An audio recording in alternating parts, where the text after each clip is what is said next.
This young green-backed heron's favorite food is fresh fish.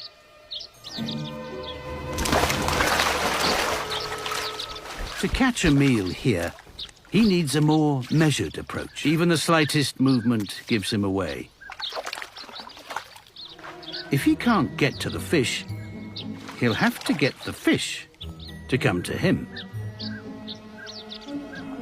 He knows they'll inspect anything on the surface they think might be food. So he tries something fewer than 1% of all birds on the planet do. He uses bait. The leaf, there's interest. Still no bites, though.